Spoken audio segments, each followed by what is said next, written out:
tonight here. It's over. Time to say it again, Boston. Anything's possible. Banner number 18 has been secured. The Celtics are NBA champions. We did it. We did it! And welcome back to Lucky Punch, and today we're celebrating the Boston Celtics winning their 18th banner, taking the lead over the Lakers most importantly, but going over their journey to the NBA Finals, winning the finals, how they built this team, recapping the season, giving props to key players and staff, and finding the real mastermind behind the success, and looking ahead for what's next in the future for the Boston Celtics. Who's gonna win it? The Celtics! Because there's no other reason why. The Celtics are the balls. The Celtics had an amazing season and dominated from October to June. A very strong start led to a 64-win campaign and a #1 seed in the East. Some might say the Celtics had an easy playoff run against the Heat, the Cavs, the Pacers, and the Mavs in the finals, but if only there was a way to determine the best overall team. Maybe an 82-game regular season. That's why I feel no sympathy for their easy playoff schedule. They deserve the spot at the top of the East because they had 82 games to find out who got that easiest spot, and they steamrolled every team in the playoffs. A gentleman's sweep in the finals isn't too bad either. All of these Celtics players have cemented their signature in Boston sports history. And it's been a talking point for years now, since they've been in the league, about a non-existent beef between Jason Tatum and Jaylen Brown, and now they can officially silence the critics and the doubters after finally winning a chip together as the core of the team, especially with Jaylen Brown winning Finals MVP and a much-deserved Finals MVP. So let's talk about the players who deserve major congrats. Jason Tatum was on fire all season, almost had an MVP campaign going up before slowing down slightly to end the year, but he led the team in his scoring and especially his unselfish play in the playoffs and the finals. His scoring was down throughout the playoffs, and that was a major talking point, but he was getting that Kobe treatment that he was begging for, where he was getting triple teamed, and JT's decisions to pass the ball most of the time instead of forcing shots, unlike Luka, showed great teamwork and led to winning basketball that eventually won the finals. The main difference between him and Luka was trying on both sides of the court and knowing when to trust in your teammates. And maybe you can credit Brad Stevens, but Tatum had a lot of trust in his teammates. His open ones in the corner, like Sam Hauser or Al Horford, shot so well from three all year long throughout the postseason, and Mazzulla never gave in and played a strict style all the way through the finals.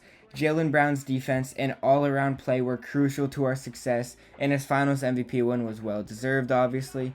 And we also need to shout out the other guys who had a huge series, like Derek White, who sacrificed his teeth on the line, and Tingus Pingus Porzingis, who stepped up in huge moments, had a huge game one through injury, and finally won a ring. And I'll be the one to say it, I love Peyton Pritchard. He had a crazy half-court shot in the finals, maybe the most memorable moment in the finals.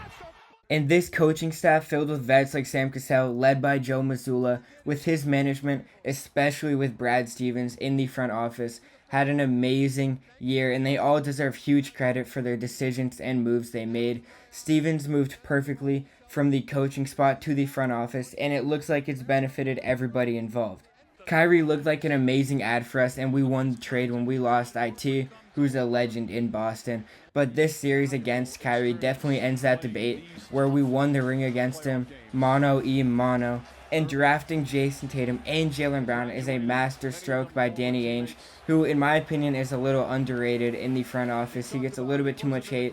We're also trading KG and Paul Pierce, the big ticket in the truth, for those picks that became our future core. Tatum and Brown was a franchise-defining moment that landed us a ring, moving from one core winning in 2008, getting rid of the aging vets, to now winning 16 years later. And Brad Stevens went from a memorable playoff coach to a possibly legendary GM for Boston, because both players, Tatum and Brown, have been phenomenal in recent seasons and will surely see their numbers up in the rafters one day. And now going into the mastermind behind the success, Joe Mazzulla, the former Maine Red Claw head coach who took over after Ime Udoka was a bad boy. Joe stepped up in a huge way, went through a lot of criticism for his actual coaching. For the first time since 1975, this is the NBA Finals where you have two black head coaches. Given the plight sometimes of black head coaches in the NBA, do you think this is a significant moment? Do you take pride in this? How do you view this, or do you not see it at all? I wonder how many of those have been Christian coaches.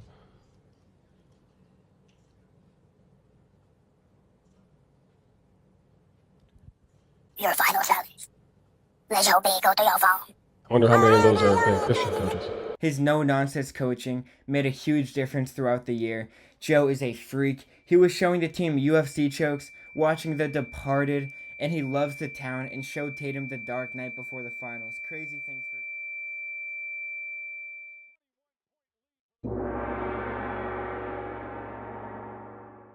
And Joe's leadership and ability to adapt during crucial moments were key factors in our championship run. It looked like we were never panicking and always felt comfortable against any game plan, even against great coaches like in the finals or Spoelstra in round 1. And a lot of people remember the roster we have right now as the similar core we've had for the past few years, but we've had a lot of roster turnover. Even Al Horford was gone in the middle of that. Losing Marcus Smart, a franchise legend, some would say, for Porzingis. The Derek White trade did not seem like a crazy trade at the time, but looking back, these were bold moves that were ultimately worth it in the end as we won a chip and it provided the spark we needed. These trades added crucial depth and versatility where guys like Porzingis and Derek White look like guys you would never want to trade away in the playoffs. And this decision to trade away franchise players was a game changer and played a huge role in our championship run. And imagine if we didn't trade them, we'd probably be stuck in the process forever. And now, on a lighter note, I'd like to announce a moment of silence for all of these Celtics who made the great sacrifice of turning a contending team into a championship-winning team. Please respect the silence.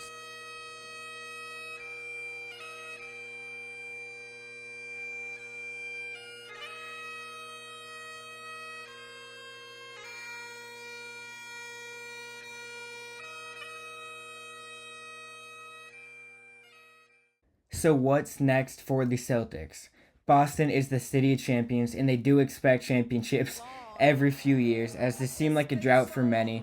But for other cities, 2008 and 2024 would be a dream. But while we celebrate this win, it's very important to look ahead, as we might need a few roster adjustments to stay ahead of the competition and find replacements for aging vets. We do have the entire rotation signed on to next season, which is huge, and even Big Al said he would come back and fight the hangover curse from the finals. The goal should be to maintain the championship form and keep improving upon last year. Teams like the Timberwolves or the Bucks are going to be stronger and more experienced next year, so we need to stay sharp and be ready for those challenges. And hey, Jaylen Brown said it best himself. He only needs one more season to win us 4 more rings. No pressure, right? So you win in the championship every year from here. I don't want to jinx myself. You already did. You already said it. And I don't play to lose, so I'm gonna go ahead and say I'm gonna give it a 5. You know what I mean? 5 rings by 28. That's what I'm gonna go with that. Yeah. And as we know, putting on a tie is the hardest things the Celtics had to do all postseason. So thank you guys for watching. Leave a like if you enjoyed the video and comment anything you agreed with, disagreed with. Future videos you want to see. I love talking to you guys. Subscribe for more content. Go Celtics.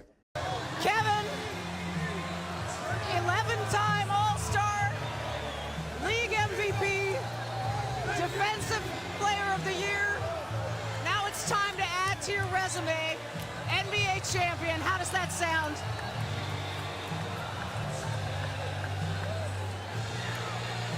Man, I'm so hyped right now. Anything's possible.